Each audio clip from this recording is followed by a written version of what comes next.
Chapitre 100, lu par Christine Westerhalen.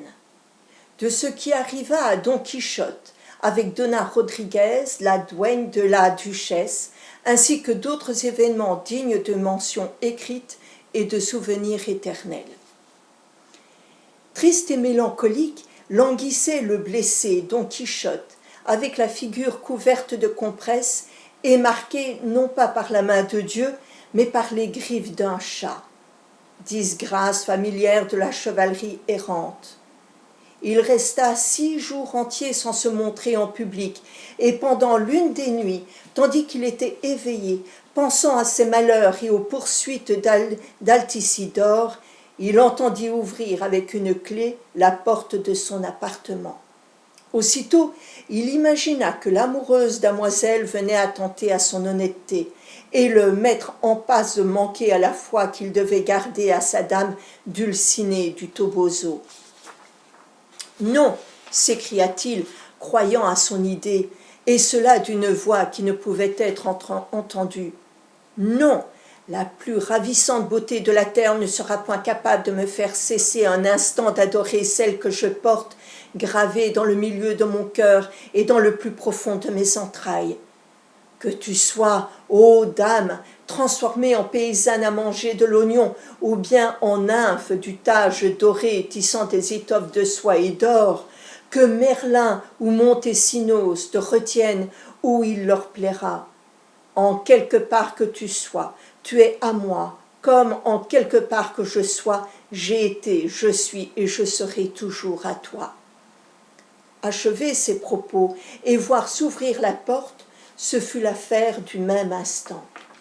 Don Quichotte s'était levé tout debout sur son lit, enveloppé de haut en bas d'une courte pointe de satin jaune, d'une barrette sur la tête, le visage bandé pour cacher les égratignures et les moustaches en papillotes pour les tenir droites et fermes.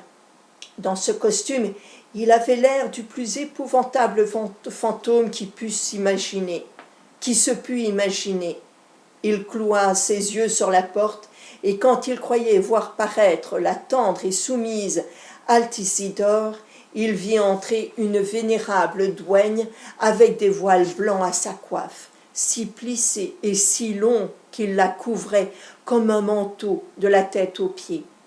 Dans les doigts de la main gauche, elle portait une bougie allumée, et de la main droite, elle se faisait ombre pour que la lumière ne la frappât point dans les yeux, que cachaient d'ailleurs de vastes lunettes. Elle marchait à pas de loup, sur la pointe des pieds. Don Quichotte la regarda du haut de sa tour d'observation, et quand il vit son accoutrement, quand il observa son silence, pensant que c'était quelque sorcière ou magicienne qui venait en ce costume lui jouer quelque méchant tour de son métier, il se mit à faire des signes de croix de toute la vitesse de son bras. La vision cependant s'approchait. Quand elle fut parvenue au milieu de la chambre, elle leva les yeux et vit avec quelle hâte Don Quichotte faisait des signes de croix. S'il s'était senti intimidé en voyant une telle figure, elle fut épouvantée en voyant la sienne, car elle n'eut pas plutôt aperçu ce corps si long et si jaune, avec la couverture et les compresses qui le défiguraient, que jetant un grand cri, « Jésus !» s'écria-t-elle, « qu'est-ce que je vois là ?» Dans son effroi, la bougie lui tomba des mains, et se voyant dans les ténèbres, elle tourna le dos pour s'en aller, mais la peur la fit s'embarrasser dans les pans de sa jupe, et elle tomba tout son long sur le plancher. Don Quichotte, plus effrayé que jamais, se mit à dire « Je t'adjure, ô fantôme ou qui que tu sois, de me dire qui tu es et ce que tu veux de moi.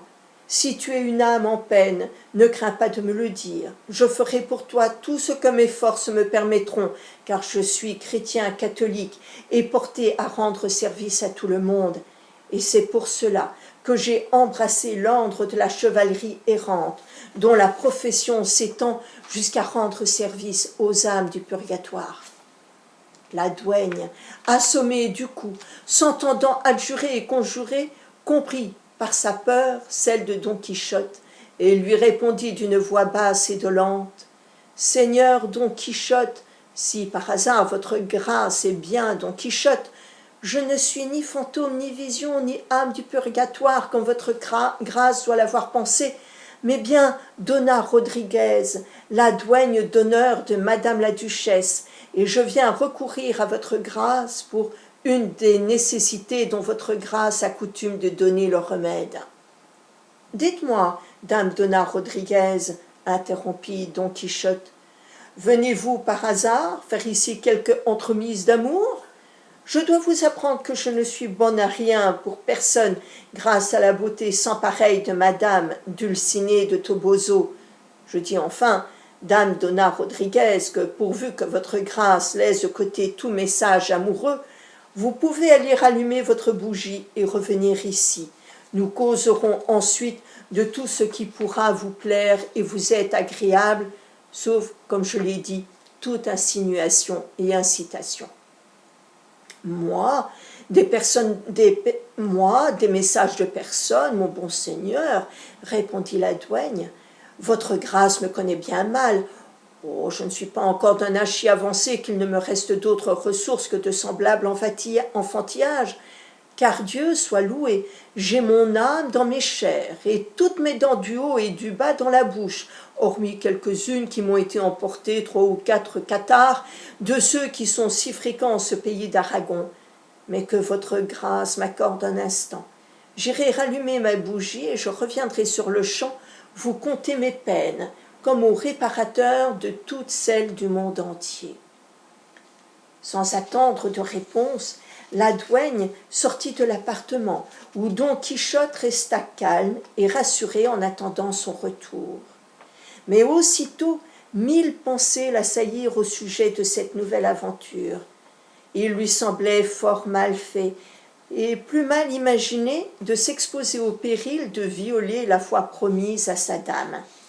Il se disait à lui-même « Qui sait si le diable, toujours artificieux et subtil, n'essayera point maintenant du moyen d'une daigne pour me faire donner dans le piège où n'ont pu m'attirer les impératrices, reines, duchesses, comtesses et marquises. J'ai ouï dire bien des fois, et à bien des gens avisés, que s'il le peut, il vous donnera la tentatrice plutôt qu'amuse, qu'année grecque. Qui sait enfin si cette solitude, ce silence, cette occasion ne réveilleront point mes désirs endormis et ne me feront pas tomber au bout de mes années où je n'avais même pas trébuché jusqu'à cette heure. En cas pareil, il vaut mieux fuir qu'accepter le combat. Mais en vérité, je dois avoir perdu l'esprit puisque de telles extravagances me viennent à la bouche et à l'imagination. Non, il est impossible qu'une douaine à lunettes et à longue coiffe blanche éveille une pensée lascive dans le cœur le plus dépravé du monde. Y a-t-il par hasard une douaine sur terre qui ait la chair un peu ferme et rebondie? Y a-t-il par hasard une douaine dans l'univers entier qui manque d'être impertinente, grimacière et mijaurée? Sors donc d'ici, troupe coiffée et inutile pour toute humaine création. Oh, qu'elle faisait bien, cette dame de laquelle on raconte qu'elle avait aux 2 bouts de son estrade 2 douaines en figure de cire, avec leurs lunettes et leurs coussinets, assises comme si elles eussent travaillé à l'aiguille. Elle lui servait autant pour la représentation et le décorum que si ces 2 statues eussent été des douaines véritables. En disant cela, il se jeta en bas du lit dans l'intention de fermer la porte et de ne point laisser entrer la dame Rodriguez. Mais au moment où il touchait la serrure, la dame Rodriguez revenait avec une bougie allumée. Quand elle vit de plus près Don Quichotte, enveloppé dans la couverture jaune, avec ses compresses et sa barrette, elle eut peur de nouveau, et faisant 2 ou 3 pas en arrière, « Sommes-nous en sécurité ?» dit-elle, « Seigneur chevalier, car ce n'est pas à mes yeux un signe de grande continence que votre grâce ait quitté le lit. » « Cette même question, madame, il est bon que je la fasse aussi, » répondit Don Quichotte. « Je vous demande donc si je serais bien sûr de n'être ni assailli ni violenté. »« À qui et de qui demandez-vous cette sûreté, seigneur chevalier ?» reprit la douaine. À vous et de vous, répliqua Don Quichotte, car je ne suis pas de marbre, ni vous de bronze, et il n'est pas maintenant 10 heures du matin, mais minuit, et même un peu plus à ce que j'imagine, et nous sommes dans une chambre plus close et plus secrète que ne dut être la grotte où le traître et audacieux aîné abusa de la belle et tendre Didon. Mais donnez-moi la main, madame, je ne veux pas de plus grande sûreté que celle de ma continence et de ma retenue, appuyée sur celle qu'offrent ces coiffes vénérables. En achevant ces mots, il lui baisa la main droite et lui offrit la sienne, que la douaigne accepta avec les mêmes cérémonies. En cet endroit, Cide Hamet fait une parenthèse et dit « Par Mahomet, je donnerais pour voir ces deux personnages aller ainsi embrasser de la porte jusqu'au lit la meilleure des deux pelisses que je possède. » Enfin, Don Quichotte se remit dans ses draps et Dona Rodriguez s'assit sur une chaise un peu écartée du lit, sans déposer ni ses lunettes ni sa bougie. Don Quichotte se blottit et se cacha tout entier, ne laissant que son visage à découvert. Puis, quand ils se furent tous deux bien installés, le premier qui rompit le silence fut Don Quichotte. « Maintenant, dit-il, dame Dona Rodriguez, votre grâce peut découdre les lèvres et épancher tout ce que referme son cœur affligé et ses soucieuses entrailles. Vous serez, de ma part, écouté avec de chastes oreilles et secouru par de charitables œuvres. »« C'est bien ce que je crois, répondit la douaigne, car du gentil et tout aimable aspect de votre grâce, on ne pouvait espérer autre chose qu'une si chrétienne réponse. Or, le cas est, seigneur Don Quichotte, que bien que votre grâce me voie assis sur cette chaise et au beau milieu du royaume d'Aragon, en costume de douaigne usé, ridé et propre à rien, je suis pourtant native des Asturies d'Oviedo et de races qu'ont traversé beaucoup des plus nobles familles de cette province. Mais ma mauvaise étoile et la négligence de mes pères et mères, qui se sont appauvris avant le temps, sans savoir comment ni pourquoi, m'amenèrent à Madrid, où pour me faire un sort et pour éviter de plus grands malheurs, mes parents me placèrent comme demoiselle de couture chez une dame de qualité. Et je veux que votre grâce sache qu'en fait des petits étuis et de fins ouvrages à l'aiguille, aucune femme ne m'a damé le pion en toute vie. Mes parents me laissèrent au service et s'en retournèrent à leur pays, d'où peu d'années après, ils durent s'en aller au ciel, car ils étaient bons chrétiens catholiques. Je restai orpheline, réduite au misérable salaire et aux chétives faveurs qu'on fait dans le palais des grands à cette espèce servante. Mais dans ce temps, et sans que j'y donnasse la moindre occasion, voilà qu'un écuyer devint amoureux de moi. C'était un homme déjà fort avancé en âge, à grande barbe, à respectable aspect et surtout gentilhomme autant que le roi, car il était montagnard. Nos amours ne furent pas menés si secrètement qu'ils ne parvinssent à la connaissance de madame, laquelle, pour éviter les propos et les caquets, nous maria en forme et en face de la Sainte Église catholique romaine. De ce mariage naquit une fille. Pour combler ma disgrâce, non pas que je fusse morte en couche, car elle vint à bien et à terme, mais parce qu'à peu de temps de là, mon mari mourut d'une certaine peur qui lui fut faite, telle que, si j'avais le temps de la raconter aujourd'hui, je suis sûre que votre grâce en serait bien étonnée. » À ces mots, la douaigne se mit à pleurer tendrement et dit « Que votre grâce me pardonne, seigneur Don Quichotte, mais je n'y puis rien y faire. Chaque fois que je me rappelle mon pauvre défunt, les larmes me viennent aux yeux. Sainte Vierge, avec quelle solennité il conduisait madame sur la croupe d'une puissante mule, noire comme du jais, car alors on ne connaissait ni carrosse ni chaise à porteurs comme à présent, et les dames allaient en croupe derrière leurs écuyers. Quant à cette histoire, je ne puis m'empêcher de la conter pour que vous voyiez quelle était la politesse et la ponctualité de mon bon mari. Un jour, à Madrid, lorsqu'il entrait dans la rue Santiago, qui est un peu étroite, une alcade de cour venait d'en sortir avec 2 alguazils en avant. Dès que le bon écuyer l'aperçut, il fit tourner bride à la mule, faisant mine de revenir sur ses pas pour accompagner l'alcalde. Ma maîtresse, qui allait en croupe, lui dit à voix basse : « Que faites-vous, malheureux? Ne voyez-vous pas que je suis ici ?»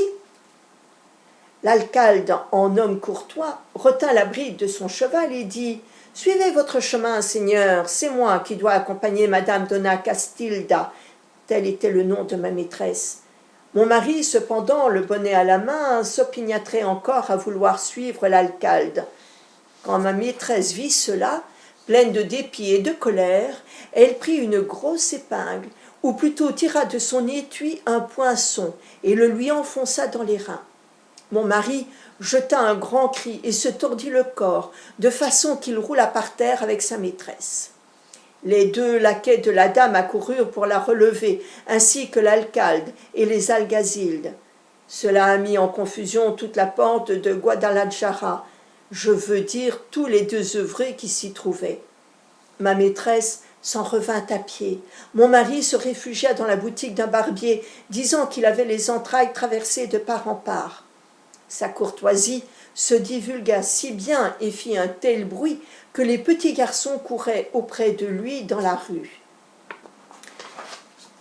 Pour cette raison, et parce qu'il avait la vue un peu courte, ma maîtresse lui donna son congé, et le chagrin qu'il en ressentit lui causa, j'en suis sûre, la maladie dont il est mort.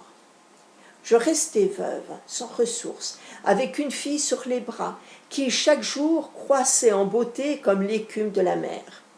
Finalement, comme j'avais la réputation de grande couturière, madame la duchesse, qui venait d'épouser le duc, mon seigneur, voulut m'emmener avec elle dans ce royaume d'Aragon, et ma fille aussi, ni plus ni moins. Depuis lors, les jours venant, ma fille a grandi, et avec elle toutes les grâces du monde. Elle chante comme une alouette, danse comme la pensée, lit et écrit comme un maître d'école, et compte comme un usurier. Des soins qu'elle prend de sa personne, je n'ai rien à dire, car l'eau qui court n'est pas plus propre qu'elle. Et maintenant, elle doit avoir, si je m'en souviens bien, 16 ans, 5 mois et 3 jours, et un peu plus ou un peu moins. Enfin, de cette mienne enfant s'amouracha le fils d'un laboureur très riche, qui demeure dans le village du duc, mon seigneur à peu de distance d'ici. Puis, je ne sais trop comment, ils trouvèrent moyen de se réunir, et lui donnant parole de l'épouser, le jeune homme a séduit ma fille. Maintenant, il ne veut plus remplir sa promesse.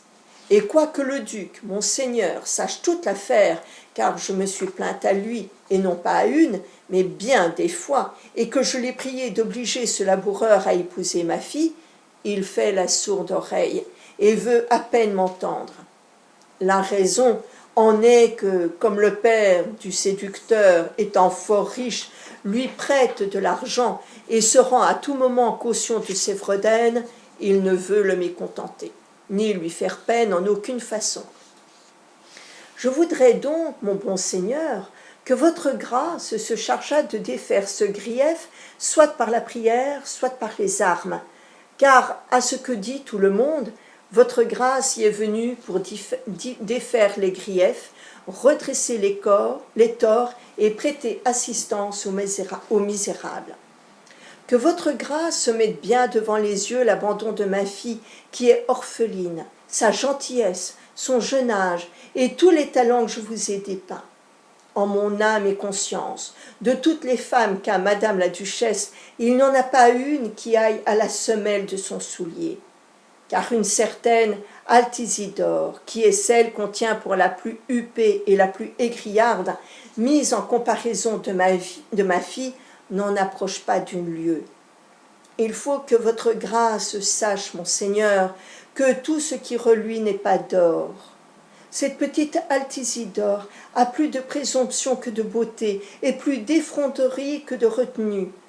Outre qu'elle n'est pas fort saine, car elle a dans la laine un certain goût d'échauffé, si fort qu'on ne peut supporter d'être un seul instant auprès d'elle, et même madame la duchesse, mais je veux me taire, car on dit que les murailles ont des oreilles.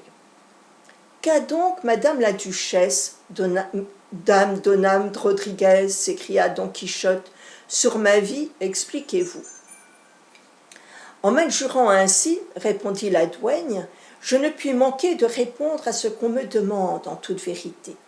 Vous voyez bien, seigneur Don Quichotte, la beauté de madame la duchesse, ce teint du visage brillant comme une épée fourbue et polie, ces deux joues de lis, ces deux roses dont l'une porte le soleil et l'autre la lune. Vous voyez bien cette fierté avec laquelle elle marche, foulant et méprisant le sol, si bien qu'on dirait qu'elle verse et répand la santé partout où elle passe. Eh bien, sachez qu'elle peut en rendre grâce, d'abord à Dieu, puis à deux fontaines, qu'elle a aux deux jambes, et par où s'écoulent toutes les mauvaises humeurs dont les médecins disent qu'elle est remplie. « Sainte bonne Vierge !» s'écria Don Quichotte. « Est-il possible que madame la duchesse ait de tels écoulements ? Je ne l'aurais pas cru, quand même, des carmes déchaussées ne l'eussent affirmé, mais puisque c'est dame Dona Rodriguez qui le dit, il faut bien que ce soit vrai. Cependant, de telles fontaines, et placées en de tels endroits, il ne doit pas couler des humeurs, mais de l'ambre liquide. En vérité, je finis par croire que cet usage de se faire des fontaines doit être une chose bien importante pour la santé. » À peine Don Quichotte achevait-il de dire ces derniers mots que d'un coup violent, on ouvrit les portes de sa chambre.